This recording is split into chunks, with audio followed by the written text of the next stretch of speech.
that the Lord of all of what I've done, but because of who you are. I am a flower quickly fading, here today and gone tomorrow, a wave tossed in the ocean, vapor in the wind. Still you hear me when I'm calling, Lord, you catch me when I'm falling, and you told me who I am. I am yours. I am yours.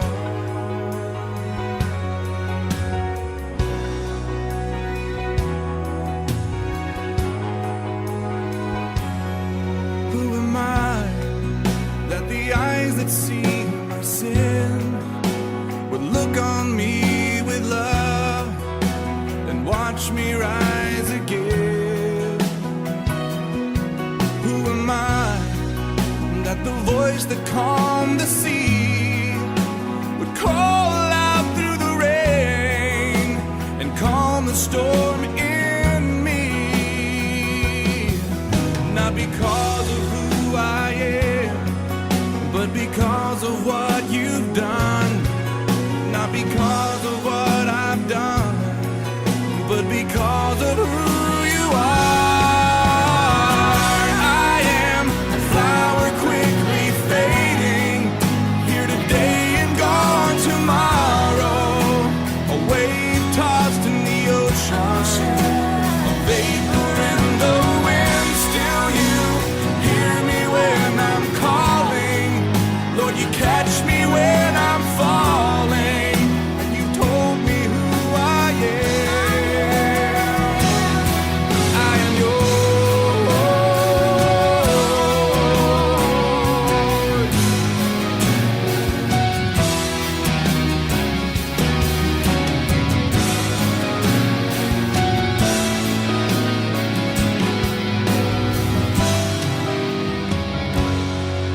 Not because of who I am, but because of what you've done.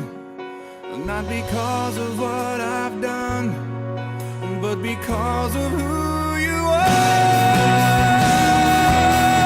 I am a flower quickly fading, here today and gone tomorrow, a wave tossed in the ocean, a vapor in the wind. Still you hear me when I'm calling, Lord, you catch me when... Naanyayahan ko po muli kayong makinig at mag-aral ng salita ng ating Panginoong Diyos dito po sa nangungunang radio station, Action Radio Pangasinan.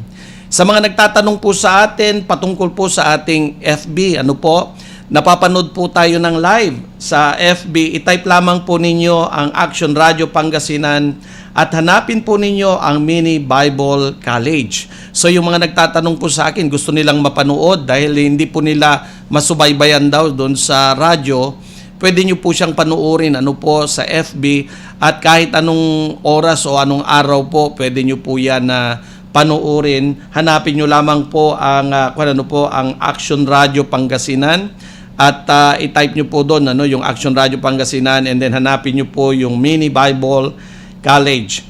Ang programang ito po ay hatid sa atin ng International Cooperating Ministry, ang Good Shepherd's Welfare Association of the Philippines, ang Life in Christ Jesus International Ministry of Manawag, Pangasinan, ang Ministry Training Centers International, at ang bago po naming partner, ang Lingkod Incorporated. Alam nyo po, excited po ako dito po sa ating bagong partner, ang Lingkod Incorporated. Ito po ang partner namin na nagbibigay ng libreng serbisyo sa mga evangelical, full gospel and Christian churches sa Pilipinas. Ito po yung ito yung organization po na partner natin na nagkakandak po ng mga free medical and dental mission, feeding program, relief operation, at nagtuturo din po sila ng anti-drug and vices program, at marami pa pong iba. At alam nyo po, napakaganda ng motto nila, dahil ang motto po nila, lingkod ng Diyos, lingkod ng bayan, lingkod ng mamamayan. Kaya nga po, napakaganda, gusto ko pong anyayahan dito sa ating programa sa mga susunod na panahon, i-invite po natin sila Dr. C, Dr. Alfredo C, at si Sir Ryan Rabanso para explain po nila ang mga program and advocacies ng Lingkod Incorporated. Kaya alam ko po nanonood ngayon at nanonood at nakikinig ngayon si Sir Ryan Rabanso at ang aming partner, 23 years na partner na po namin si Dr. Alfredo C. I-invite po natin sila dito sa mga susunod na panahon para ma-explain po nila yung mga programa at advokasya ng Lingkod Incorporated. Napakaganda po. At asahan po natin yung mga partner po namin na mga Christian churches, mga evangelical and full gospel Christian churches na sa mga susunod na panahon, kami po ay iikot kasama natin itong lingkod na ito para mag-conduct po ng mga community outreach program, community program doon po sa mga churches po ninyo.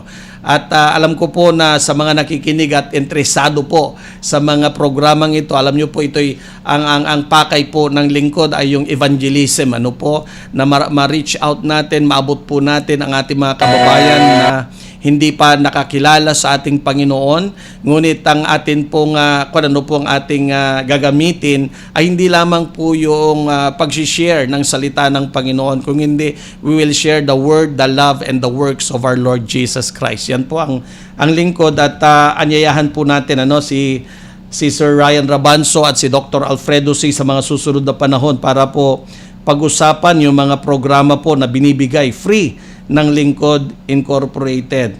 Okay? Sa hapon pong ito, ang Good Shepherds Welfare Association of the Philippines ay gustong i-congratulate po ang mga pastors and churches na natapos na po na maipatayo ang kanilang mga church building at yung iba po ay completion na lang. Okay?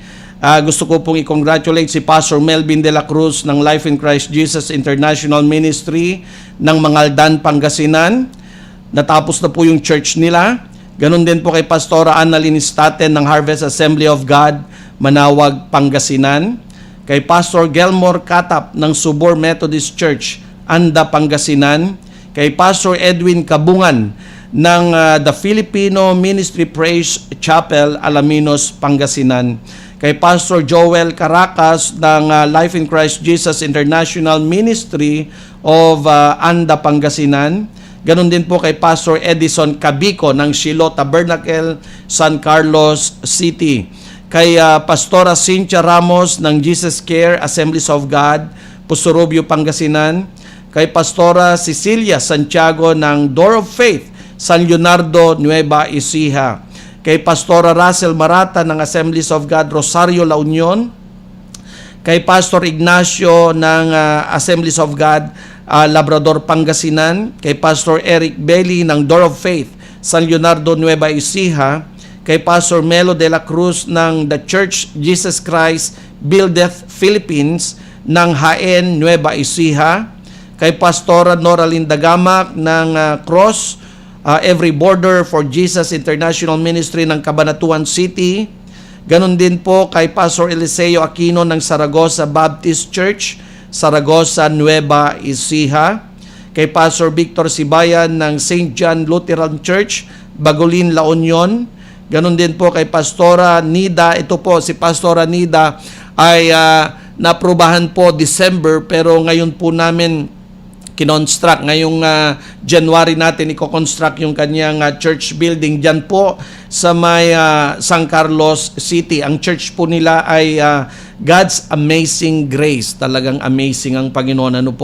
Even in the time of pandemic, tuloy-tuloy po yung mga programa na mga tumutulong po sa ating mga evangelical churches, sa ating mga full gospel and Christian churches. Kaya po, kami po sa Good Shepherds Welfare Association of the Philippines, kasama ko po si Brother Ryan Rabanso at syempre yung ating bagong partner si Dr. Alfredo C. Kami po ay nagpapasalamat sa lahat po ng mga nananalangin, nagmamahal at sumusuporta sa gawain ng Panginoong Diyos dahil hindi po namin kakayanin ito kung wala po ang inyong suporta at panalangin at pagmamahal sa gawain po ng Panginoong Diyos. Actually po, ang radio program natin na Mini Bible College ay isa lamang po sa maraming mga programa na atin pong ibinibigay, paglilingkod po natin sa ating mga evangelical and Christian churches and full gospel churches dito po sa Pilipinas. Ano po, mamaya pasasalamatan ko po, at kung hindi ko man po mapasalamatan lahat, ngunit kilala kayo ng Panginoong Diyos. At sabi nga po ng salita ng Diyos, huwag tayong magsawa o mapagod gumawa ng kabutihan dahil sa takdang panahon, aani ka rin kung hindi ka aayaw. Kaya nga po, may kasabihan tayo, ang umaayaw ay hindi nagwawagi, at ang nagwawagi ay hindi po umaayaw. Kaya nga po wala tayong iwanan sa gawain po ng Panginoong Diyos. Salamat po sa mga naniniwala na mga kapatid natin, hindi lamang po dito sa Pilipinas kung hindi sa ibang bansa. Dahil ang magtayo po ng mga church building ay napakaraming pondo ang kailangan. Ngunit alam nyo po, sabi nga natin, God provide. Amen? God provide. Grabe si Lord. Hallelujah. Okay? So, praise the Lord po. A total of 17 church buildings po ang naitayo at 5 po dito ang ongoing pa ang for completion. So, ibig sabihin 17 po lahat yung project natin this year. At kabubukas lamang po ng January, meron na naman tayong isa kaagad. Hindi pa po umabot. First week pa lang ng January ay nagsisimula tayo dyan sa San Carlos City, doon po sa church ni Pastora Nida. Ang pangalan po ay, ang God's Amazing Grace. Talagang amazing po ang Panginoong Diyos. Hallelujah. So, thank you. Thank you po sa ICM. Thank you very much, ICM, for helping us to build churches here in the Philippines. Yan po yung partner po natin. Hindi lamang po sa Pilipinas, kung hindi worldwide po ang tulong na ibinibigay po nila sa mga gawain ng Panginoong Diyos sa buong mundo, hindi lamang po sa Pilipinas. At alam nyo po, ako po ay umattend ng aming Zoom meeting worldwide, 14 countries. Alam nyo po, sa Asia, nag-meeting kami at nagulat po ako dahil alam nyo po, marami pong tao nagsasabi, mahirap, taghirap, krisis, pero kagaya po ng parati nating sinasabi, in crisis time, Christ is the answer. Kaya nga po doon sa meeting po namin, lahat ng mga bansa sa Asia na kasama po namin ay nakapagtayo po tayo ng more than 10,000 churches around the world during this pandemic. So grabe po, kung alam nyo po, pwede kong sabihin, palakpakan natin ang Panginoong Diyos sa bagay na yan dahil alam po natin na napaka-imposibleng gawin yan dahil sa oras, sa mga panahon na ito, sabi natin crisis, pero parati po natin sinasabi, in crisis time, Christ is the answer because God provide. Amen. Hallelujah. Kaya nga po napakaganda, po. So, ito po yung good news. May good news po tayo. This 2022 ay mag-o-open po ang Good Shepherds Welfare Association of the Philippines ng mga radio programs sa other regions ng Philippines. So, nag-start lang po tayo sa Pangasinan, dito po sa bahay ng Action Radio Pangasinan. Pero ngayon po ay mag-o-open na po tayo sa, sa ibang rehiyon ng Pilipinas. Kaya nananawagan po kami sa mga kapatiran po natin, sa mga pastors po natin ng Western Mindanao at sa Visayas. Mag-o-open po ang Good Shepherds Welfare Association of the Philippines ng radio ministry program at church building program sa inyong area ngayong taon pong ito. Kaya po yung mga yung mga interested po na mga pastors and church organization, kung gusto nyo pong makipag-partner sa mga program po namin, please contact us at 0927-748-2825. Ang messenger account po namin ay Licjim Manawag. That is LICJIM and then Manawag. Hallelujah. At ang email address po namin, ang email ad po namin ay gswapsecretariat@gmail.com. Please, connect po kayo sa amin dahil sa taon pong ito, mag-o-open tayo ng mga radio program. Hindi lamang po dito sa Luzon, pati po ang Mindanao at ang Visayas kasama na rin po. Kaya nga pati ang mga church building program at ang iba pang mga programa ng Lingkod Incorporated, gusto po nating dalahin. Hindi lamang po dito sa Pangasinan, kung hindi sa iba't ibang rehiyon ng Pilipinas na nangangailangan po ng ating tulong. Okay? Hallelujah. So, additional announcement po natin to all pastors of Evangelical, Full Gospel, and Christian churches. If your church needs assistance to build your church building, kung wala pa pong building yung church ninyo o luma na o gusto po ninyong i-renovate, luma na. So anong gagawin po natin? Pagandahin natin, O kaya hindi pa natapos, ilang taon na. Hindi pa natatapos, tapusin po natin. Dahil alam po natin ang mga gawain ng Panginoon ay napakahalaga niyan. Kaya nga po, please contact us. Sa mga pastors natin, na gusto pong kumuha ng ating mga programa. Okay?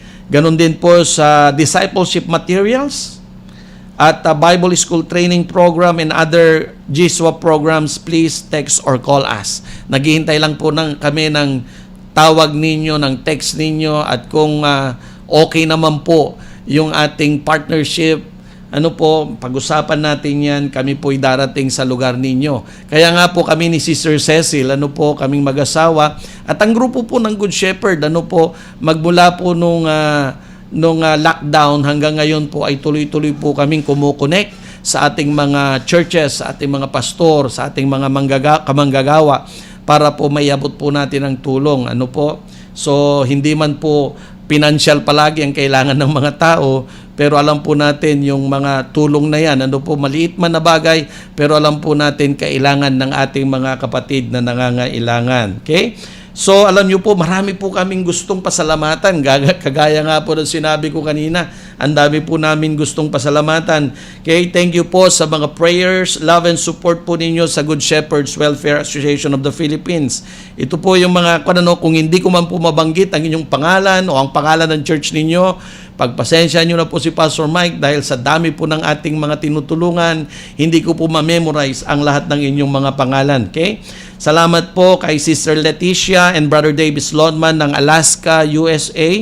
Napapanood po tayo hanggang Alaska, USA. Reverend Salvador and Reverend Teresita Casaol ng Praise and Worship Fellowship ng Nevada, USA. Thank you po. At alam nyo po, pinapanalangin po namin na maging successful ang operation ni Reverend Teresita Casaol. At kay Pastor Fred and Sister Margie Vertusio ng Freedom Church, Virginia, USA, maraming salamat po sa aming kapatid na yan, na walang sawa na manalangin at tumulong po sa gawain ng Panginoong Diyos dito sa Pilipinas. Siyempre po kay Sister Melly Thailand ng Virginia, USA, maraming salamat po, Mami. Alam niyo po, si Mami Melly, po ang nagtulak po sa amin para po gawin ang lahat ng programang ito. Kumbaga kami lang yung nagsasalita, pero siya po yung talagang kinausap ng Panginoon para gawin po lahat ng programang ito. Kaya nga po nabuksan muli ang isang ministry, ng pangalan po niya ay Villa Magdalena Ministry Worldwide, na kung saan siya po yung namamahala po ngayon ng lahat ng mga ministry organization natin dito sa Philippines. Okay? So maraming salamat po, Mami Melly. Ganon din po kay Sister Aurora Mangonon ng California, USA. Maraming salamat po sa panalangin, Mami Auring. Ganon din po sa Sounds of True Worship ng Manawag, Pangasinan. Sa Likjim Mothers and Bible Study Group headed by Sister Odessa Pacaol. Yan, partner ko po yan sa Likjim Manawag, si Sister Odessa. At siyempre yung kanyang asawa na si SPO4 Jeffrey Pacaol. Kaya alam niyo po, dumami sana mga pulis na lingkod ng Panginoong Diyos. Hallelujah. Pag nakita niyo po si Brother Jeff, sabi nga po namin, ang trabaho niya pulis. Pero pag nakita niyo siya po ay isang lingkod ng Panginoong Diyos. Hindi mo mahahalata na siya ay isang pulis dahil siya po ay napaka-humble na lingkod ng Panginoong Diyos. At siyempre po, salamat din po sa Likjim. Ito po, LICGYM, kasi po body fitness yan. Likjim Fitness Team headed by Sister Mel and Brother Noel Gico. Kasama po nila si Sister May, Brother Billy, Sister Lovely and others. Salamat po sa support nyo sa gawain ng Panginoong Diyos. At siyempre po, Sarapanan Family ng Oraan West, Manawag, Pangasinan. Walang sawa po yan na nanonood sa atin at nakikinig ng salita ng Diyos every Saturday and Sunday. Mas lalo na nung lockdown, sila po ay last year, sila po ay nakatutok sa ating pag-aaral dito po sa radyo, sa Action Radio.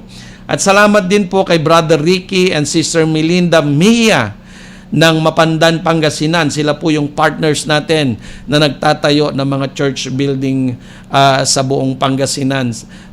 Thank you po. Ganon din po kay Engineer Jo Marie. Okay? Kay Engineer Jo Marie ng Nueva Ecija. Ganon din po kay Brother Ronald. So marami po tayong mga kaibigan na magaling pong magtayo ng mga church building. Okay? Siyempre po, hindi ko wawalain ang aking pasasalamat kay Ma'am Bioli Valdez Ferrer, ang ating radio station manager ng Action Radio Pangasinan. At siyempre, kahit nag-iisa na lang, pero nag-ooperate pa rin si Sir Conrad, ang ating technician, station technician. Kuya Conrad, matagal tayong hindi nagkita. Gwapo ka pa rin. Kaya, hallelujah. Gusto ko rin pong batiin yung mga nakikinig sa atin. Binabati ko po ang mga BSPT, second year students ng University of Baguio. So, just imagine, nakakalayo po ang ating istasyon. Okay? Kay JM Fangonilo, John Andrew Romero, Matthew Bambao, Isaiah May Aguilar, Rana Celino, Kyril Makasaet, Brett Hongitan, Caitlin Ocampo, April Fernandez, at kay Kate Gawe. So alam niyo po, nagpapasalamat tayo sa Panginoong Diyos dahil hindi po araw-araw hindi po araw-araw nakikita natin na may mga ganitong gawain na hindi po natin napapansin. Marami na pala tayong natutulungan. Malayo na pala ang nararating ng ating gawain at ng gawain ng Panginoong Diyos dito po sa Action Radio. Actually po, last year kami nag-start. That was January. Hindi ko na matandaan kung natatandaan mo pa ba, kuya? Kung kailan tayo nagsimula? January, I think. January last year? O January na ngayon. Kaya po, salamat kay Kuya Conrad, at kay Ma'am Bioli Ferrer, at sa lahat po ng mga sumusuporta sa gawain ng Panginoong Diyos sa Good Shepherds Welfare Association of the Philippines. Hindi ko po kayo maisa-isa. Yung mga partner natin, si Bishop Jun Lacaden, si Bishop Langiden ng Assemblies of God sa Binalunan. Okay? So, marami po sila Pastora Rexy, Resurrection Montenegro, kay Pastor Leo Montenegro, kanila Pastor Dante Ferrer, kay kay Reverend Harold Chungalaw. Alam niyo po, hindi ko man po maisa-isa, mga pastors, thousands po ang ating mga kasamang pastors all over the Philippines. Pero hindi ko man po maisa-isa ang mga pangalan ninyo. Ngunit kami po ay nagpapasalamat. Kilala kayo ng Panginoong Diyos at ang Diyos po magre-reward sa lahat ng mga kabutihan na ginagawa nyo po sa gawain ng Panginoong Diyos dito sa Pilipinas sa pamamagitan po ng Good Shepherds Welfare Association of the Philippines. Tayo nga po'y manalangin bago po tayo magsimula sa ating pag-aaral muli sa hapon na ito. Tayo po'y manalangin. Hallelujah. Father God in heaven, maraming salamat po dahil binigyan mo muli kami ng pagkakataon mag-aral, makinig ng banal mong salita na siyang tinapay ng aming buhay. Dalangin ko nga po ng banal mong Espiritu Santo ang gumabay sa bawat isa. Turuan mo kami, tulungan mo kami, Panginoon. Hindi lamang po namin mapag-aralan kung hindi mai-apply po namin ang bawat salita mo na aming mapapakinggan, mapag-aralan sa hapon na ito sa aming mga buhay.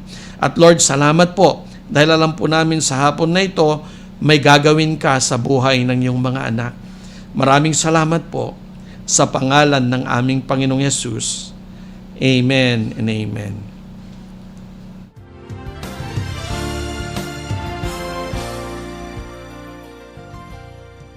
Sa ating patuloy na paglalakbay-aral sa banal na kasulatan, tayo po ngayon ay nasa aklat ng mga awit. Dito sa programa bilang OTS 52. Ito po ang aklat na itinuturing ng marami na kanilang paborito, sapagkat ito raw po ay naglalaman ng mga mayaman at tapat na kapahayagan ng kalooban ng isang mananampalataya sa Diyos. Sa nakaraan nating pag-aaral, tinunghayan natin ang 23 kabanata ng awit, kung saan ang katotohanan ng Diyos bilang pastor ay ating natagpuang puno ng mayamang aral para sa ating buhay. At sa ating ngang pagpapatuloy, ihahatid po tayo minsan pa ng ating tagapagturo sa isa pang itinuturing na kabanata ng aklat ng mga awit, na kakikitaan ng mga prinsipyo na nagbubukas ng pagpapala ng Diyos para sa ating buhay. Mula sa Mini Bible College, atin ang pakinggan ang mga turo ni Pastor Dick Woodward. Sa saling Tagalog na ihatid sa atin ni Pastor John Hallie.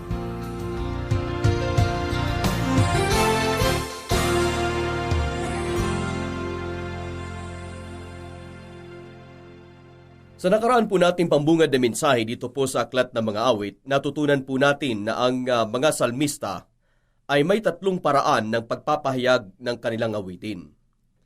Ang una ay sa pamamagitan ng mensaheng nakauko lamang sa Diyos. Ang ikalawa ay tungkol naman po sa tao at sa dapat na gawin ng Diyos sa Kanya. At ang ikatlo ay tungkol po sa dapat na malaman ng tao tungkol sa Diyos. Sa madaling salita, gamit po ang mga ganitong uri ng mensahe, ang Aklat ng Mga Awit kung gayon ay naglalaman ng mga awitin na ang diwa ay maaaring tungkol sa pagpupuri, sa pananalangin o kaya'y tungkol sa pangangaral. Maliban pa riyan, natutunan din po natin na ang Aklat ng Mga Awit ay naglalaman ng iba pang paksa. Una, mayroong paksa na nagtuturo kung ano ang tunay na diwa ng pagiging mapalad. Ikalawa, may paksa na tungkol sa pagpapahayag ng damdamin kung saan ipinapakita ng salmista ang kanyang mga naranasang sitwasyon sa buhay. Ikatlo, mayroong paksa na patungkol sa tunay na diwa ng pagsamba, kung saan ay tinuturuan naman tayo ng salmista kung paano sambahin ang Panginoon. At ikaapat, may salmo na naglalaman ng propesya tungkol po sa pagdating ng Panginoong Hesus. Sa lahat ng ito, kung pag-uugnayin po natin ang paksa at diwa ng mga salmo sa Aklat ng Mga Awit, makikita natin ang paksa tungkol sa tunay na pagiging mapalad ang siyang karaniwang paksa sa aklat.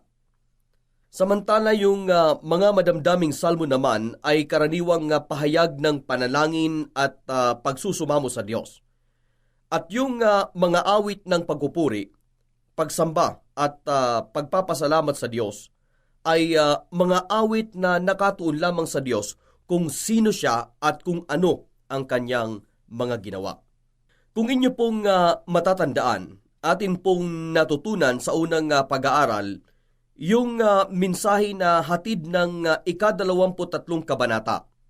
Natutunan po natin na ang salmong ito ay tinatawag na pangungusap ng tupa. Ito po ay tungkol sa kanyang pastol.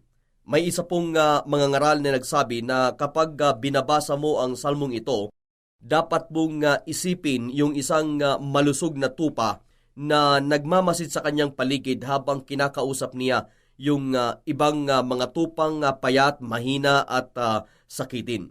Na para bang sinasabi niya sa kanila, ang Panginoon ang aking pastol, siya ang nangangalaga sa akin at kung kayo ay nasa ilalim ng kanyang pangangalaga, tiyak na kayo ay mapagpapala.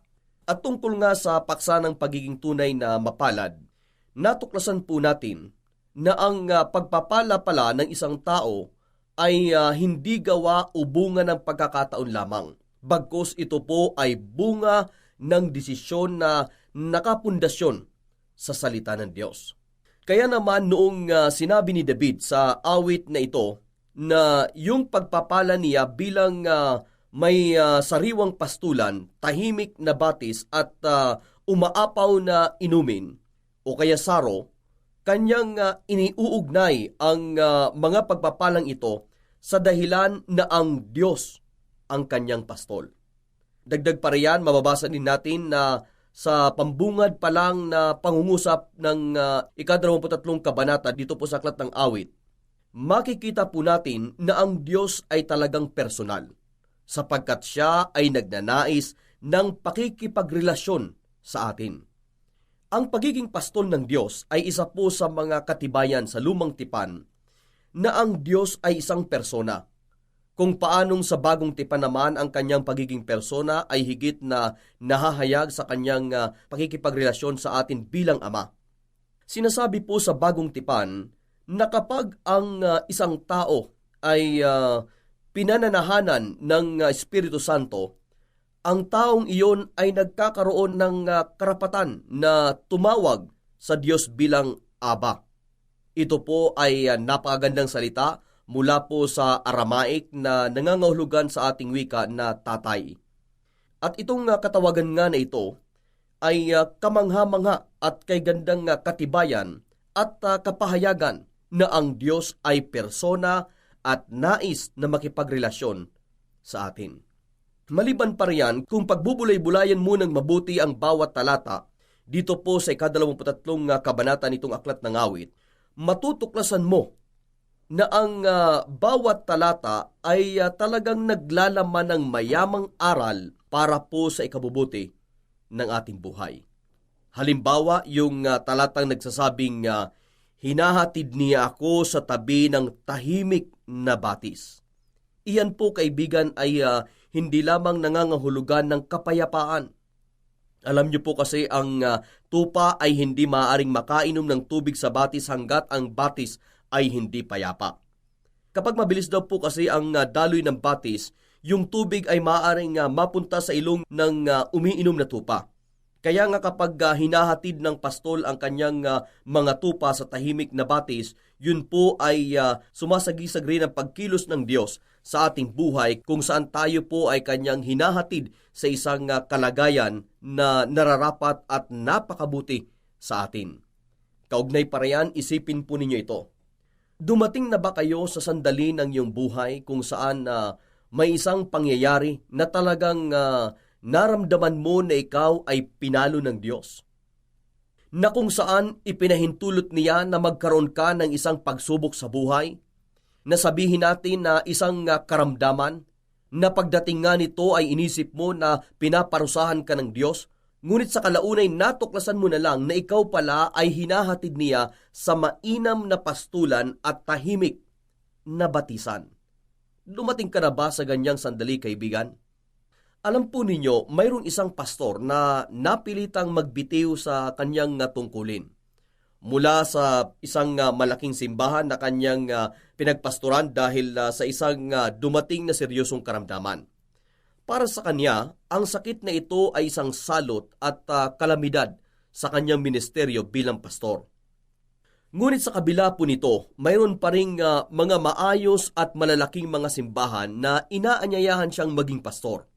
At nagpasya nga siya na bago dalawin ang mga simbahang ito, ipapasuri muna niya sa doktor ang kanyang sakit para talagang maunawaan niya ang dahilan nito. Ngunit sa paraan ng pagsusuri na ginawa sa kanyang sakit, nagdulot ito ng matinding sakit sa kanyang ulo na halos 10 linggo niyang tiniis.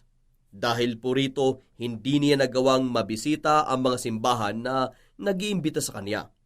Subalit habang siya ay nasa pagtitiis, na hindi siya makaalis patungo sa gusto niyang puntahan, mayroon siya isang grupo na mula sa isang maliit na bayan na inalok siyang magpasimula ng isang simbahan sa kanilang lugar. Mabilis niyang tinanggap ang alok sapagkat noon pa man ay nais niya at ng kanyang asawa na magpasimula ng isang ministeryo sa lugar na iyon. At pagkatapos nga ng ilang mga buwan, ipinakonsulta siya uli sa doktor ng mga manggagawa sa simbahang iyon at noong matanggap niya ang resulta ng pagsusuri, ang sabi sa kanya ng doktor na ang dahilan daw ng kanyang karamdaman ay yung labis na pagod dahil sa sobrang dami ng mga tungkulin na kanyang ginagampanan. Kaya naman payo sa kanya ng doktor na humawak lang siya ng isang maliit na simbahan na hindi nangangailangan ng maraming tungkulin.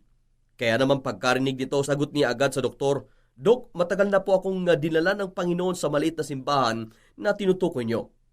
Kita mo, kaibigan, sa pangyayaring iyan, ang pastor po ay hinatid ng Panginoon sa tahimik na batisan. Na sa unang tingin niya ay isang kalamidad, ngunit ang totoo'y isang pagpapala pala na mag-iingat ng kanyang buhay. Kita mo, kaibigan, ganyan minsan ang pamamaraan ng Diyos upang tayo ay ilagay sa nararapat na kalagayan. At ito pa, isa pang larawan ng mayamang aral na ating matatagpuan dito po sa ika-23 kabanata nitong Aklat ng Awit ay yung tungkol po sa tinatawag nating pagpapanumbalik o kaya ay pagpapagaling na ginagawa ng pastol sa isang tupa.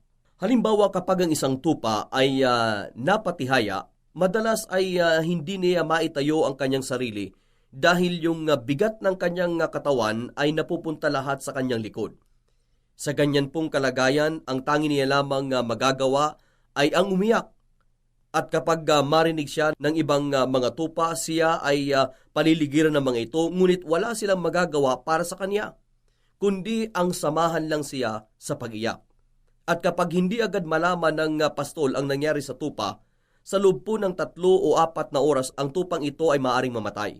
Kaya kung ang pastol ay hindi kasama ng kanyang mga tupa sa loob ng 5 o 6 na oras, ang tupa na napatihaya ay tiyak na mamamatay. Ngunit kapag mabilis na natagpuan ng pastol ang natumbang tupa, kanya itong maingat na itatayo sa kanyang mga paa. At iyan nga ang tinatawag ni David na pinapanumbalik niya ang aking kaluluwa.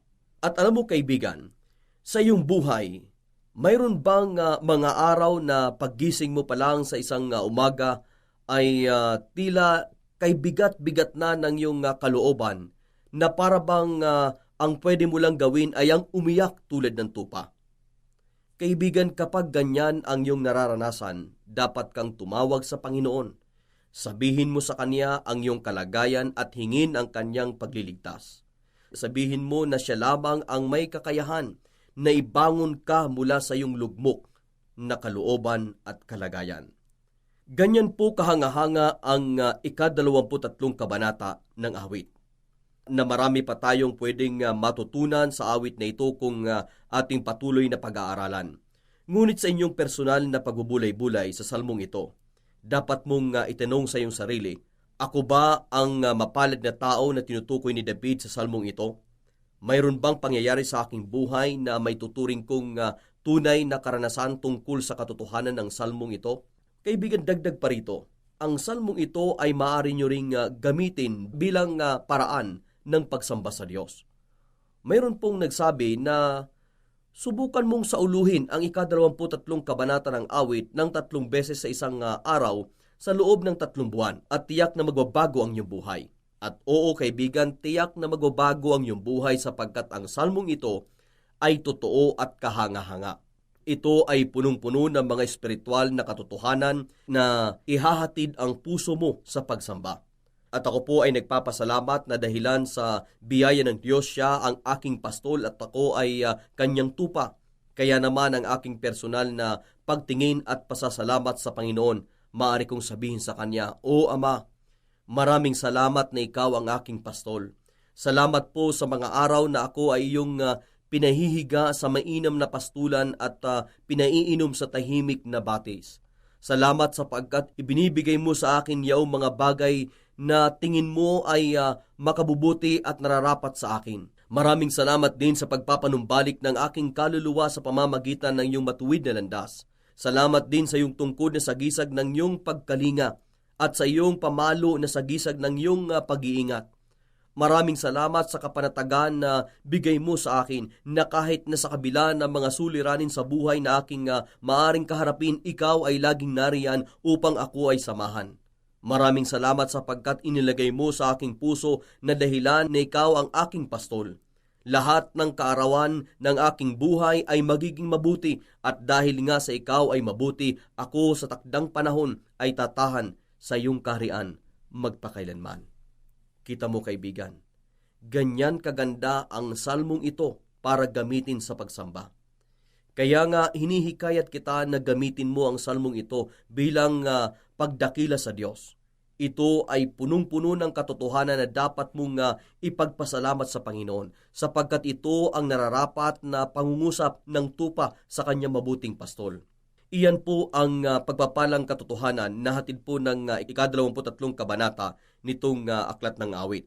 Subalit maliban po sa salmong ito, may isa pang salmo na tuwiran nating kapupulutan ng mayamang aral tungkol po sa tunay na diwa ng pagiging mapalad o pinagpala. Ang salmong ito ay ating matatagpuan sa pambungad na kabanata ng aklat ng mga awit, walang iba kundi ang unang kabanata.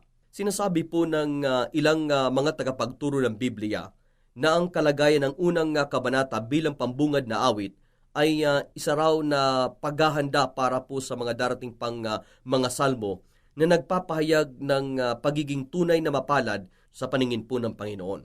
At siguro para higit natin itong maunawaan, makakabuting basahin ko muna sa inyo ang nilalaman po ng unang kabanata nitong aklat ng awit na ganito po ang sinasabi ng salmista. Mapalad ang taong hindi nakikinig sa payo ng masama at hindi sumusunod sa masama nilang halimbawa. hindi siya nakikisama sa mga kumukutya at hindi nakikisangkot sa gawaing masama. Sa halip kasiyahan niyang sumunod sa kautusan ni Yahweh, binubulay-bulay niya ito sa araw at gabi. Katulad niya ay punong kahoy sa tabi ng isang batisan, laging sariwa ang dahon at namumunga sa takdang panahon. Anuman ang kanyang gawin, siya'y nagtatagumpay. Hindi gayon ang sinumang gumagawa ng masama. Ito ay tulad ng ipa. Hangin ang siyang nagtatangay. Sa araw ng paghuhukom, parusa niya'y nakalaan, siya'y ihihiwalay sa grupo ng mga banal. Sa taong matuwid, si Yahweh ang pumapatnubay, ngunit ang taong masama, kapahamakan ang hantungan. Ngayon ito po, dito po sa unang kabanata ng awit, dalawang uri ng tao ang ipinapakita sa atin. Maliwanag po, ang una ay tungkol sa mapalad at ang ikalawa ay tungkol sa masama. Kapansin-pansin na bago ipinakita ng salmista ang katangian ng masama, inuna muna niyang ipakita ang katangian ng taong matuwid o mapalad. Ganito ding pamamaraan ng pangungusap ang makikita natin sa talinghaga ng Panginoong Hesus, tungkol po sa daan na makitid at sa daang maluwang. Maging tungkol sa dalawang uri ng taong nagtayo ng bahay, na ang isa ay nagtayo sa batong matibay, samantalang ang ikalawa ay sa buhanginan. Ngayon mahalagang makita po natin na ang pagpapala ng matuwid ay dulot ng kanyang pagpapasya ayon po sa patnubay ng salita ng Diyos. Kung inyong babasahing mabuti ang unang kabanata ng awit, inyo pong makikita na ito ay isang uri ng tula na kung saan ay ginagamit ang negatibong paraan ng pangungusap upang ipakita ang positibo. Ibig pong sabihin, sa pamamagitan ng pagpapakita ng hindi, ay ipinapakita kung ano ang oo. Halimbawa po ng sinabi ng salmista na ang taong matuwid ay mapalad dahil sa hindi siya nakikiupo kasama ang mga masama. Kanya ngang ipinapakita sa positibong pananaw na ang naisamahan ng taong matuwid ay yung mga taong may takot sa Diyos. Kita mo kaibigan, dagdag pa riyan kay ganda ring makita na ang susi sa pagiging mapalad ng taong matuwid ay dahil sa nagtitiwala siya sa salita ng Diyos. At ang kanyang pagtitiwala dito ay nasa diwa ng pag-ibig sapagkat nais niya itong pagbulay-bulayan sa gabi at sa araw. Kaya ang isa po sa paliwanag kung bakit ang mananampalataya ay tinatawag na mapalad. Ito po ay dahil sa salita ng Diyos. Kung inyong papansinin sa unang talata, ang bagay na ito ay naipapangusap din sa negatibong paraan. Sapagkat wika po ng salmista, ang matuwid na tao ay hindi lumalakad ayon sa payo ng masasama. Ibig pong sabihin, hindi siya namumuhay ng ayon sa prinsipyo at pamamaraan ng taong masama, kundi ayon sa prinsipyo at pamamaraan ng salita ng Diyos. Kita po ninyo?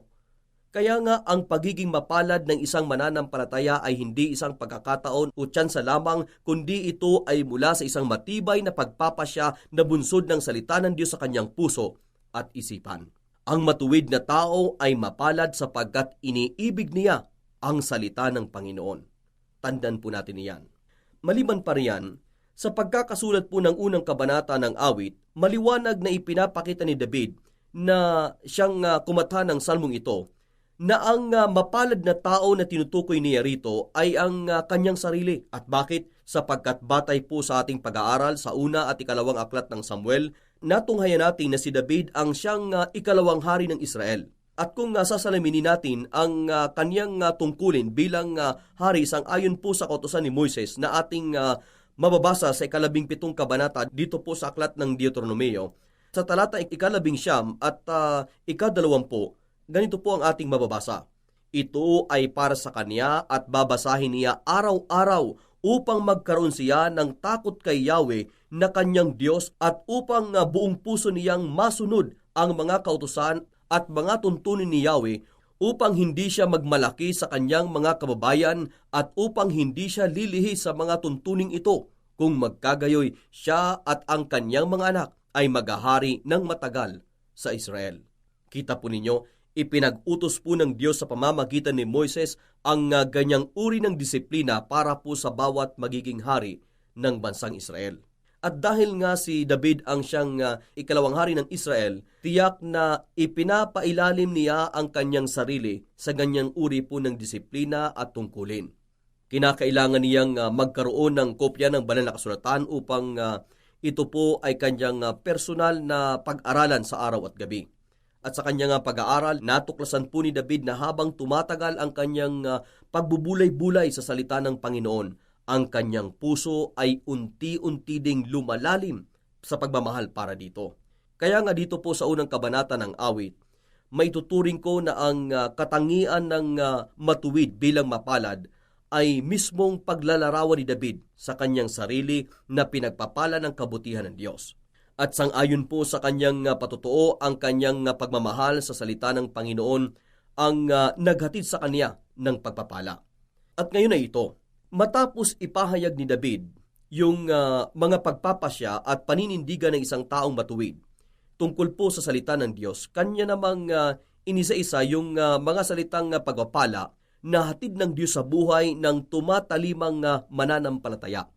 Nais kong tandaan mo ang mga salitang pagpapalang ito, sapagkat ito po ay maaaring maganap din sa iyong buhay kung susundin mo ang aral na ipinamuhay ni David.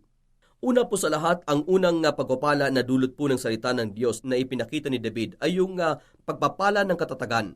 Kapansin-pansin na inihawig ni David ang taong matuwid sa isang puno na matibay na nakaugat sa malusog na lupa na malapit sa tabi ng batis. At ang ganito ngang kalagayan ang laging nagbibigay sa kanya ng kalusugan at kalakasan na anupat siya ay nakatanim ng matibay, hindi nauuga at hindi nabubuwal. Kung inyo pong matandaan, maging ang Panginoong Yesus ay nagbigay po ng larawan tungkol po sa katatagan. Gamit ang paglalarawan tungkol sa isang matalinong tao na nagtayo ng kanyang bahay sa ibabaw po ng matatag na bato, na anupat kahit na may dumating na malakas na bagyo, ito po ay hindi mabubuwal. Iyan, kaibigan, ang unang saligang pagpapala na hatid po ng salita ng Diyos. Ngayon naman, ang ikalawang saligang pagpapala na ipinakita po ni David ay yung pagpapala ng magandang pamumunga. Ulitin ko po, pagpapala ng magandang pamumunga. Sangayon po kay David, ang pamumunga ng taong matuwid ay sa bawat panahon. Ito po ay nagpapahiwatig na ang kanyang pamumunga ay batay sa itinakdang panahon ng Diyos. At kaibigan, nais kong malaman mo na lubhang mahalaga na maunawaan natin na anumang pamumunga na mayroon tayo sa ating buhay ay dulot ng ating relasyon sa Diyos. Sabi ng Panginoong Hesus, siya at ang Ama ay iisa. Anumang kanyang ginagawa ay sang-ayon sa kanyang relasyon sa Ama. At nung siya ay umalis patungo sa langit, kanyang iniwan sa atin ang kanyang espiritu upang sa pamamagitan niya ay magawa po natin ang mga pinag-uutos ng Panginoon. Kaya nga ang ating pamumunga ay dulot ng Espiritu Santo sa ating pumbuhay. At ito nga ang siyang naisipakita ni David sa atin dito po sa talata. Ang matuwid ay mapalad sapagkat ang kanyang pagkakilala sa Diyos ay hindi lamang sa pamamagitan ng banal na aklat, kundi sa pamamagitan din ng malapit na pakikipagniig sa Panginoon sa pamamagitan ng Espiritu Santo. Kaugnay pa nito, tungkol po sa pamumunga, dapat din nating tandaan na ang orasan ng Diyos ay ibang-iba sa ating oras. Tayong tao ay madalas na magmadali sa lahat ng bagay. Subalit ang Panginoon, siya ay laging sakto sa oras at panahon. Kanya tayong pinabubunga sa tamang panahon. Diyos po ang dahilan kung bakit tayo namumunga. Patuloy pa po ni David, ang ikatlong uri ng pagpapala na makikita natin dito sa unang kabanata ng awit ay yung pagpapala ng katagumpayan. Ulitin ko po, pagpapala ng katagumpayan. Ang sabi po ng talata, anuman ang kanyang gawin, siya'y nagtatagumpay. At tungkol po sa usapin ng personal na kaunlaran, alam mo bang posible na magkaroon ka ng malaking pera sa bangko ngunit napapahamak naman ang kaluluwa mo? Noong sinabi po ni David sa talatang ito na anuman ang gawin ng taong matuwid ay nagtatagumpay, Dapat po nating maunawaan ang bagay na ito ay hindi tungkol po sa material na bagay. Ang tinutukoy na katagumpayan ni David dito ay patungkol po sa espiritual. At iyan nga po ay sang-ayon na din sa konteksto ng salmong ito, kung saan ang pinagtutuunan ni David ng pansin ay yung mga espiritual na tagumpay, yung para sa ikabubuti ng kanyang kaluluwa. Ikaapat, ang saligang pagpapala na pwedeng makamit ng taong matuwid ay yung pagpapala ng mahabang buhay. Ulitin ko po, pagpapala ng mahabang buhay. Tungkol po rito ay naalala ko yung kakatwang sagot ng isang matanda na nagtanong sa kanya kung paano niya raw nakamit ang isang mahabang edad sa buhay. Ang sabi po niya, wala akong sekreto tungkol sa kung paano humaba ang buhay, ang alam ko lang ay marunong akong huminga. Siyempre, iyan po ay pabirong tugon ng matanda sa tanong na iyon. Subalit ang totoo, itinuturing niya na ang kanyang paglilingkod sa Diyos ang siyang dahilan ng kanyang mahabang buhay. Ito ay dahil sa hindi raw siya kasi nabuhay sa kapaitan, na mayroon siyang kinikimkim na masamang bagay sa puso niya, sapagkat mayroon siyang Diyos na laging pinagtitiwalaan at maaasahan. At sa akin pong palagay, iyan po ang ibig sabihin ni David nung sinabi niya dito sa talata na ang matuwid ay laging sariwa ang dahon. Sadyang may epekto ang pagpapala ng Diyos sa ating buhay pisikal. At ikalima, ang saligang pagpapala na hatid po ng Diyos sa matuwid na dulot ng kanyang prinsipyo at disiplina, walang iba kundi ang hindi sumunod sa masama. Ulitin ko po, hindi sumunod sa masama. At alam po ninyo, paulit-ulit na pangungusap sa Biblia na ang kasalanan ay hindi nagdudulot ng mabuting bagay sa buhay po ng tao. Subalit dahilan po sa malaking kasinungalingan na laging ipinapahayag ng sanlibutan na madalas ay ating napapanood sa mga patalasta sa telebisyon, iniisip ng marami na ang masarap daw ay ang bawal o yaong mga bagay na salungat sa kalooban ng Diyos. Ngunit kaibigan, sasabihin ko sa iyo, kung ikaw ay namumuhay ng salungat sa turo ng salita ng Diyos, ang buhay mo ay magiging masalimuot. Isipin mo lang ito, nagawa mo na bang maupo katabi ng isang lasinggero na tinamaan ng maraming iba't ibang uri ng karamdaman dahilan sa kanyang paglalasing? Nasubukan mo na bang makinig sa pagsisisi ng isang taong may AIDS dahilan sa mga kahalayan na kanyang ginawa sa buhay? Kaibigan, walang maidudulot na mabuti sa iyo ang kasalanan. Aanihin mo ang bunga ng anumang desisyon na iyong ginawa sa buhay. Mabuti man ito o masama. At kung ikaw nga ay nagtanim ng kasamaan, sasabihin ko po sa iyo, aani ka rin ng kasamaan. Subalit ang taong matuwid o ang mananampalataya ni Kristo ay may kapanatagan sapagkat siya ay lumalakad ng ayon sa kalooban ng Diyos na kanyang natututunan mula sa banal na kasulatan. At syempre kanyang nararanasan na isa pala talagang mapalad na kalagayan ang yumakap sa kalooban ng Panginoon at lumayo sa kasalanan. Nauunawaan mo ba, kaibigan? Higit pa riyan, kay gandang makita na ang pagiging mapalad ng isang taong matuwid ay humahantong sa walang hanggang kaluwalhatian. Mababasa mo sa 5 talata na ang matuwid ay ibibilang sa grupo ng mga banal. Ibig pong sabihin, ang matuwid ay hindi mapapasailalim sa kahatulan ng Diyos gaya ng mangyayari sa mga masasama. Bagkus dahil sa biyaya ng Diyos, siya ay ibibilang sa grupo ng mga banal na luluwalhatiin ng Diyos sa tamang panahon. Ngunit tungkol po sa masama, malinaw na sinabi po ni David na sila ay haharap sa hukuman ng Diyos at tatanggap ng karampatang hatol. Wika po niya, ang sinumang gumagawa ng masama ay tulad ng ipa. Hangin ang siyang nagtatangay. Sa araw ng paghukom, parusa niya'y nakalaan. Siya'y ihihiwalay sa grupo ng mga banal. Ang taong masama, kapahamakan ang hantungan. Kita mo, kaibigan, ganyan ang mangyayari sa mga masasama. At iyan ay dahil sa ang masama ay hindi naniniwala sa pinaniniwalaan ng matuwid. Ang masama ay hindi naniniwala sa salita ng Diyos. Hindi niya ito iniibig, hindi niya ito pinagbubulay-bulayan at sinusunod. At dahil riyan, siya ay walang katatagan, walang bunga, walang tunay na tagumpay, walang mahaba at makabuluhang buhay, at walang kapanatagan. Higit po sa lahat, hindi niya mararanasan ang kaluwalhatian sa walang hanggan, sapagkat tinanggihan niya sa kanyang buhay ang salita ng Diyos. Ngunit ang matuwid ay mapalad sapagkat siya ay pinagpapala ng Diyos. Ganyan kaganda ang awit na ito ni David. At tulad po ng ating naunang sinabi, ang unang kabanatang ito ng awit ay isang halimbawa na may kaugnay sa mga iba pang mga salmo dito po sa aklat ng mga awit. Halimbawa po, nakaugnay ito sa awit kabanatang 23 kung saan ginamit ni David ang larawan ng pastol at tupa upang ipahayag ang kanyang pagpapala bilang tupa ng Diyos.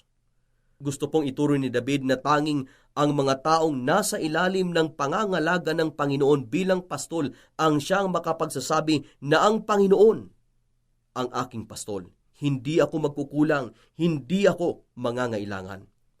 At sa buhay mo, kaibigan, ikaw din ay maaaring mapabilang sa mga tupa ng Diyos kung sa biyaya ng Panginoon ay kikilanlin mo siya sa buhay mo bilang Panginoon at tagapagligtas. Kaya nga bagamat ang pagpapala ng Diyos ay kahanga-hanga, ngunit ito ay kondisyonal. Sa punto na ikaw ay dapat na may relasyon sa Kanya upang matanggap o maranasan ang mga ito. At iyan nga po ang hamon na nais ipakita sa atin dito po sa unang kabanata ng awit. Dito po ay ipinapakita niya ang dalawang uri ng tao. Ang una, yaong lumalakad sa payo ng Diyos, at ang ikalawa ay yaong lumalakad sa payo ng masama. At sa dalawang ito, kaibigan, nasaan ka? Sino ka? Ikaw ba ay maituturing na lumalakad sa daan ng masama? O ikaw ay lumalakad kasama ng mga mananampalataya? Ikaw ba ay naniniwala ng lubusan sa salita ng Diyos? Iniibig mo ba ito sa iyong buhay? Pinagbubulay-bulayan mo ba ito? Ito ba ay iyong isinasabuhay? Iyan po ang mga mahalagang tanong na susuri sa iyong buhay kung ikaw nga ba ay sa grupo ng mga matuwid o nasa grupo ng mga makasalanan. At kung ikaw nga ay taliwas na namumuhay sang-ayon sa pagpapala at katangian ng taong matuwid na sinasabi dito po sa unang kabanata ng awit, ikinalulungkot kong sabihin na hindi mo nga makakamtan ang susi upang magbukas at magbuhos sa iyong buhay ang pagpapala ng Diyos. Kaya naman sa mga sandaling ito, nais kong suriin mo ang iyong buhay. Masasabi mo ba na ikaw ay nasa ilalim ng pagpapala ng Diyos? O naway ilagay mo sa tama ang iyong pagpapasya? Nais kang pagpalain ng Diyos, kaibigan. Nais kaniyang ihatid sa mga pagpapalang magbibigay kabuluhan sa iyong buhay. Ngunit dapat kang manalig sa Kanya. Sumampalataya sa Kanyang salita. Naibigin ito, pagbulayan ito, at sundin ng totoo sa iyong buhay.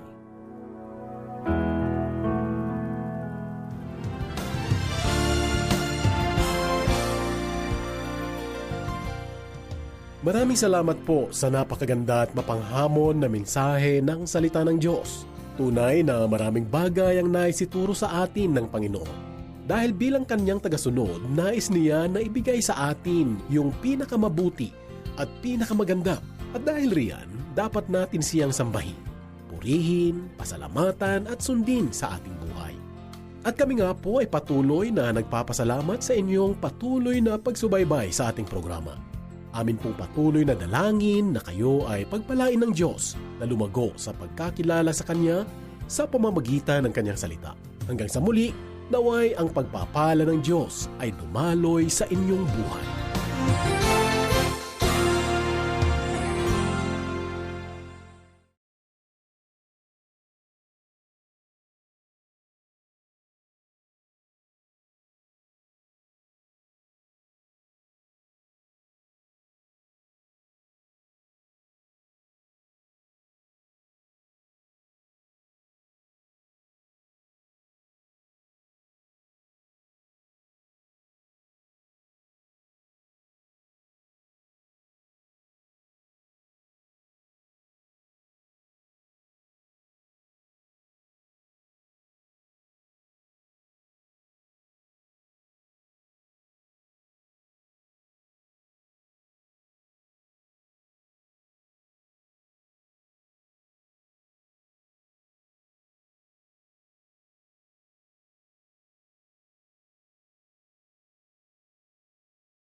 Bag? Kaya yan ng Pride Washing Machine Detergent. May triple stain-away formula. Tanggal ang makapit, madikit, at malupit na dumit mancha. Easy ang labada. Mula noon hanggang ngayon. All you need is pride. All you need is pride. Pride Detergent, manufactured by ACS Manufacturing Corporation. ISO certified, world-class quality. ACS. Mga liwak pa dishwashing liquid, amoy kalamansiya, 1,000 pesos. What? Kay by Doctor's Fees tan antibiotic. Misis, no kalamansi at dishwashing liquid so anapan mo, dapat smart ka. Smart dishwashing liquid. Ang gano kalamansi no lemonitan, parehon walay antibaktutan. Walay double tanggaling formula. Tanggal galing susebo tan bakterya. Oh, di ba naklit kalamansi no wala antibacto? Smart dishwashing liquid. Tanggaling-galing. Smart dishwashing liquid. Manufactured by ACS Manufacturing Corporation. ISO certified. World-class quality. ACS. Para di madaling masira ang ngipin ng pamilya, ngayon pa lang, Unique toothpaste for brushing every after kumain. dahil ang unique toothpaste, may Max Protect formula. Ngipin ay Max Alaga. Max Protectado pa. Helps stop cavities even before they start, while keeping breath fresh with regular use. Unique toothpaste for brushing para siguraduhin ngipin ay Max Alaga. Max Protectado pa. Unique. Max Alaga, Max Protectado with unique toothpaste maximum fluoride protection. Manufactured by ACS Manufacturing. ISO certified, world-class quality. ACS. Ang tubig ay buhay. Pangalagaan natin ito. Panatilihing malinis at maayos ang daloy nito. Ang mensaheng yan hatid sa inyo ng Binmalay Water District. Kung meron man kayong alam na mga illegal na koneksyon o mga tumatagas na tubig mula sa kanilang tubo, ipagbigay alam sa kanilang tanggapan. Sa Luna Street, Poblasyon, Binmalay, Pangasinan, sa likuran lamang ng Municipal Public Auditorium o itawag sa telepono 540-0054 o 540-0058. Binmalay Water District. Let's learn mancha from A to Z. A. Abo. B. Butter. C. Choco. D. Dio. E. Egg. F. Food. G. Grasa. Champion Supra Power Detergent with X-Stain Technology. From A to Z, ang manchang matatanggal. Sulit pa sa bulsa. Z. Zipon.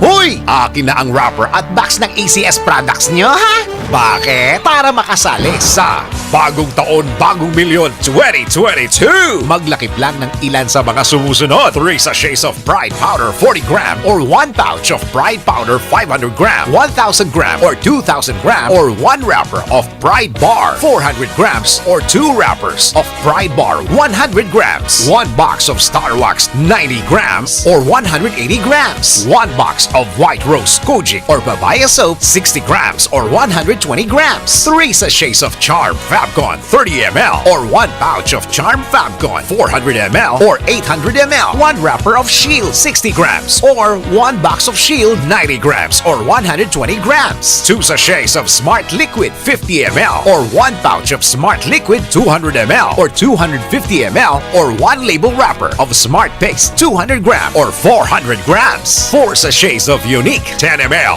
or 1 box of Unique 50 ml, 100 ml or 150 ml. Promo period is on November 22 to January 21, 2022. Grand draw is on February 12, 2022 per DTI Fair Trade Permit number FDEB 128519 series of 2021.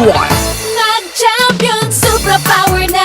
Mura siya. Tanggal pa, Max Mancha. Champion, tipid ka. Bili na. Sa presyong abot kaya. New Champion Supra Power with X-Stain Technology. Max linis, max sulit. Sa ating mga tagapakinig na may edad 50 pataas na mayroong hypertension at high blood pressure, sigurado po akong tayo ay nagsisikap kumain ng mas healthy. Ngunit may pagkakataong mahirap itong gawin dahil di natin pwedeng kaligtaan ang ating kalusugan sa panahon ngayon. Makakatulong ang Centrum Silver Advanced Multivitamin sa inyo, kasama ang pag-ehersisyo at pagkain ng tama. Alam nyo ba na ang Centrum Silver Advanced ay may lycopene na tumutulong protektahan ang inyong puso?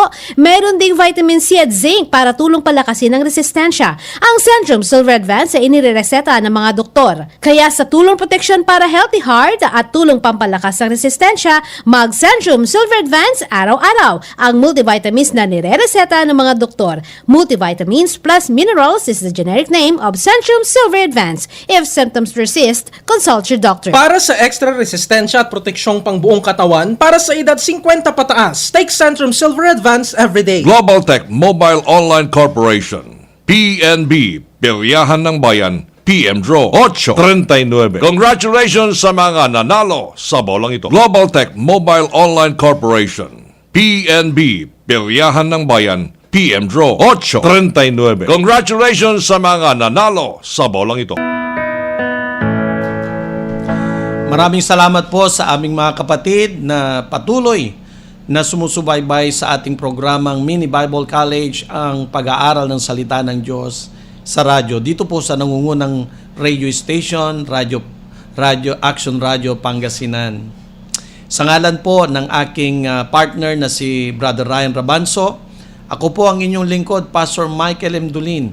Ako po nagpapasalamat sa lahat po ng mga nananalangin, sumusuporta at tumutulong sa programa po ng Panginoong Diyos dito po sa Good Shepherds Welfare Association of the Philippines. Sa hapon nga pong ito, tayo nga po yung manalangin. Hallelujah. Father God, maraming salamat po sa panahon na ibinigay mo po sa amin upang mag-aral ng banal mong salita na siyang tinapay ng aming buhay. Dalangin ko nga po, Panginoon, ang programang ito ay patuloy, Panginoon, na mabot po namin ang aming mga kapatid na nangangailangan ng banal mong salita, ng pag-aaral sa banal mong salita. Dalangin ko nga po na matulungan namin ang mga nangangailangan, especially, Lord, sa panahon na ito ng pandemya, O God. Marami po ang nangangailangan at gamitin mo po ang programang ito, ang Good Shepherds Welfare Association of the Philippines, na maabot po namin ang mga kapatid namin na nangangailangan ng tulong, Panginoon. At Lord, hindi lamang po sa physical na pangangailangan, kung hindi, dalangin po namin sa spiritual na aspeto, O God. Alam po namin, Ikaw ang Diyos na tunay at tapat na nagmamahal po sa amin. Lord, ang mga nangangailangan po, Panginoon, ng financial sa oras na ito, kilala mo sila. I pray, O God, provide for their needs, Lord. Sa mga nangangailangan ng trabaho, sa mga nawalan ng trabaho, Lord, i-provide mo nga mga trabahong hinahanap po nila, whether local or abroad, Father God. Lord, sa mga nawalan ng business o nalugi, Panginoon, dahil sa pandemyang ito, dalangin ko nga po na tulungan mo silang makabangon sa kanilang mga negosyo, sa kanilang mga business, O God. Lord, dalangin ko rin po, Panginoon, sa mga may karamdaman. I pray, Lord, na pagalingin mo sila sa kanilang mga karamdaman. At Lord, sa bawat isa, proteksyonan mo kami, Panginoon, sa kumakalat na virus na ito. At dalangin po namin, alam po namin, Ikaw ang Diyos na makapangyarihan sa lahat. Lord, kayang-kaya mong sugpuin, Panginoon, tapusin, Panginoon, ang virus na ito sa pangalan ng aming Panginoong Jesus. Lord, salamat po sa mga tao at organisasyon na ginagamit mo upang suportahan ang gawain mo, Panginoon, dito sa Pilipinas. Ang ICM, ang ISOM MTCI, ang Lord God, ang LICGIM, O God. Lord, ganun din po ang lingkod na aming bagong partner, Father God. Lord, sila Dr. Alfredo, sila Brother Ryan Rabanso, at marami pang iba, Panginoon, na Lord God, sumusuporta, tumutulong, Panginoon, sa gawain mo dito sa Pilipinas. Pagpalain mo po silang lahat. Hindi ko man po maisa-isa ang kanilang mga pangalan, ngunit kilala mo po ang bawat mga anak mo, Panginoon, na walang sawang tumulong, Panginoon, walang sawang magmahal sa iyong gawain dito sa Pilipinas. Maraming salamat po, Panginoon. And Lord, i-bless mo po ang bawat gawain mo, Panginoon, sa mga churches tomorrow, because Lord, tomorrow is Sunday, O God. We will praise and worship you, O God. And Lord, dalangin ko po na pagpalain mo ang bawat mga pastor, mga manggagawa mo na magpapahayag ng banal mong salita, ng bawat salita na lalabas sa kanilang bibig ay magiging kalakasan sa mga nangihina. Lord God, maging solusyon sa mga problema at kasagutan sa bawat mga katanungan, Panginoon. Dahil alam ko po ng bawat salita mo na ipapahayag ng iyong mga anak sa kanilang mga mensahe tomorrow, Father God, sa iyong mensahe sa bawat mga churches, O God, around the Philippines. Lord, ito'y makapangyarihan na kayang-kayang baguhin ang sitwasyon ng bawat buhay ng iyong mga anak na nananampalataya, naniniwala na sa lahat ng panahon, sa lahat ng bagay, walang imposible sa iyo dahil ikaw ang makapangyarihang Diyos. Maraming salamat po at ito'y hinihiling po namin sa matamis at makapangyarihang pangalan ng aming Panginoong Yesukristo ng Nazaret. Amen and amen.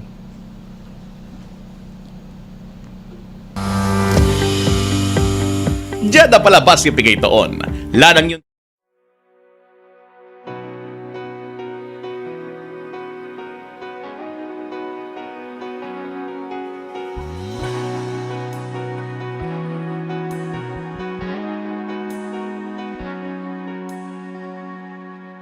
Who am I that the Lord of all the earth would care to know my name, would care to feel my hurt?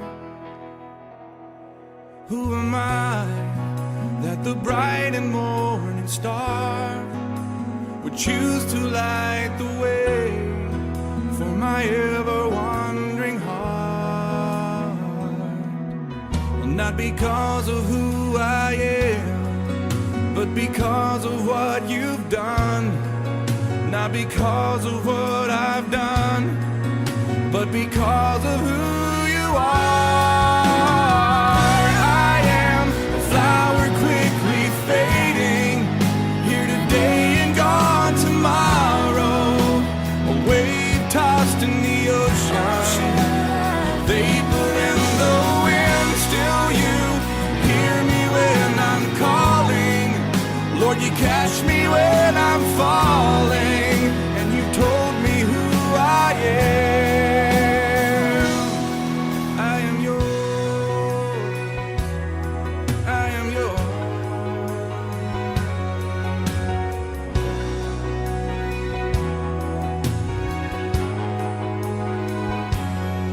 Who am I that the eyes that see my sin would look on me with love and watch me rise again? Who am I that the voice that calmed the sea would call out through the rain and calm the storm in me? Not because of who I am, but because of what you've done. Not because of what I've done, but because of who you are. I am a flower quickly fading, here today and gone tomorrow, a wave tossed in the ocean, a vapor in the wind. Still you hear me when I'm calling, Lord, you catch me when I'm falling, and you told me who I am. I am yours.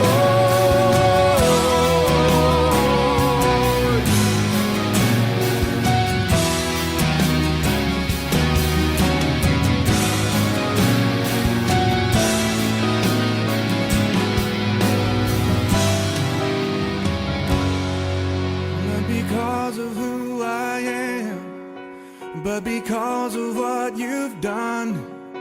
Not because of what I've done, but because of who you are.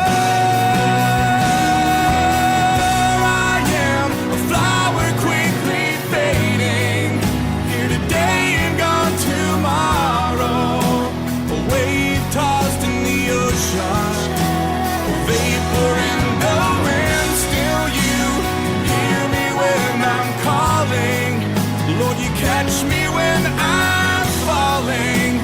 You told me who I am. I am yours.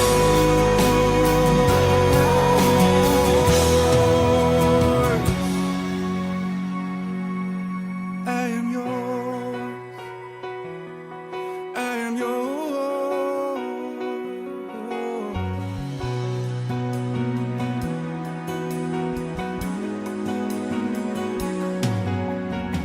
Whom shall I fear? Whom shall I fear?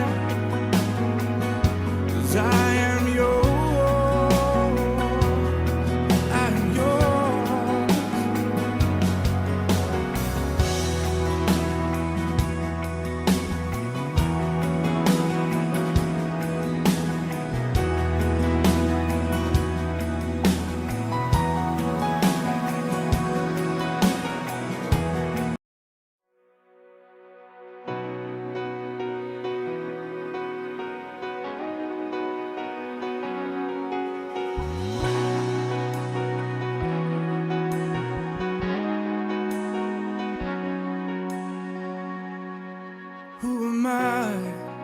that the Lord of all the earth would care to know my name, would care to feel my hurt.